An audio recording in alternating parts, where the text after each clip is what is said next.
acabaram de sair os resultados dos censos da população japonesa. O mês de abril, no Japão, significa o início do ano fiscal, o início do ano escolar, o início dos contratos de trabalho e agora, no mês de maio, nós temos os resultados daquilo que são, efetivamente, podemos chamar-lhes os censos. Então, os dados mais recentes em relação à população japonesa e que são relevantes para quem está a tentar entender o Japão e a sociedade japonesa nos últimos anos são dados muito alarmantes, muito preocupantes. Note-se que o Japão já tinha uma tendência de reduzir a quantidade absoluta da população, número 1, e, número 2, reduzir certos setores da população.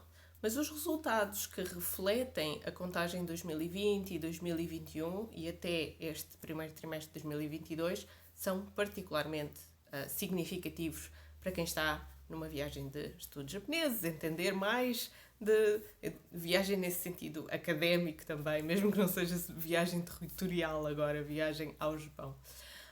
Mas é importante nós percebermos o que é que está a mudar na sociedade japonesa. Em particular, se vocês forem investigadores ou tiverem interesse de viver ou trabalhar ou estudar no Japão. Então, a população japonesa decresceu mais e mais rápido entre 2020 e 2021. Esse é o primeiro dado fundamental. Só num ano decresceu 644 mil pessoas. E essa queda reflete o número de residentes permanentes no Japão que são de nacionalidade não japonesa e que decidiram abandonar definitivamente o país devido à conjuntura política, económica e às medidas implementadas a partir de março de 2020 para o controle da pandemia do Covid-19.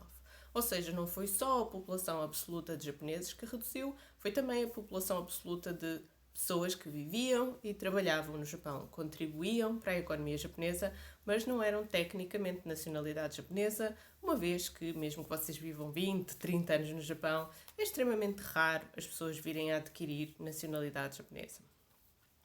Para além disso, entre 2020 e 2021 só se registaram 830 mil nascimentos, mas houve mais de 1 milhão e 44 mil óbitos. Portanto, nós temos, lá está, nos países mais desenvolvidos, isto já é uma tendência, a inversão da pirâmide populacional, mas o que é importante aqui é as consequências, tanto no imediato como no longo prazo, em relação ao que é o mercado de trabalho do Japão.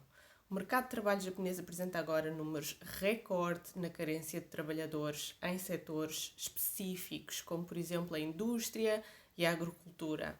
A produção está muito baixa e a economia está efetivamente ameaçada. Lá está, esta situação não é nova, mas foi muito agravada nos últimos 2 anos por causa da pandemia.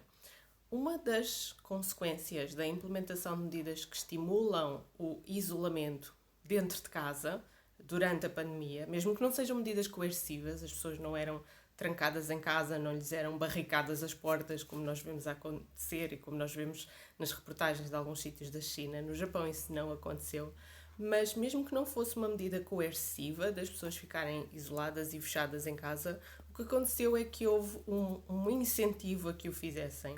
Isso fez aumentar o número de divórcios, o número de famílias monoparentais, também aconteceu no resto do mundo, não só no Japão, e o aumento da procura de habitação fora dos grandes centros urbanos para adultos solteiros e sem filhos. Portanto, houve também uma transformação dos comportamentos da própria população adulta.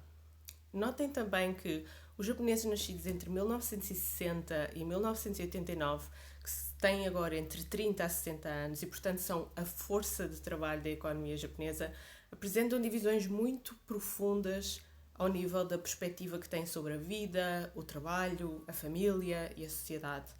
E são diferenças muito mais profundas do que as típicas diferenças geracionais nas sociedades ocidentais. Isso faz com que haja uma incompreensão e muitas vezes um conflito intergeracional na sociedade japonesa, que foi ainda mais agravado nestes últimos 2 anos, porque as pessoas sentiram efeitos muito diferentes consoante a fase da vida em que estavam e a fase de segurança laboral ou segurança familiar em que se encontravam quando lhes bateram os efeitos da pandemia. Eu vou refletir um bocadinho mais sobre estes assuntos nos próximos vídeos deste canal, portanto, se vocês quiserem é só seguirem o resto dos vídeos neste canal.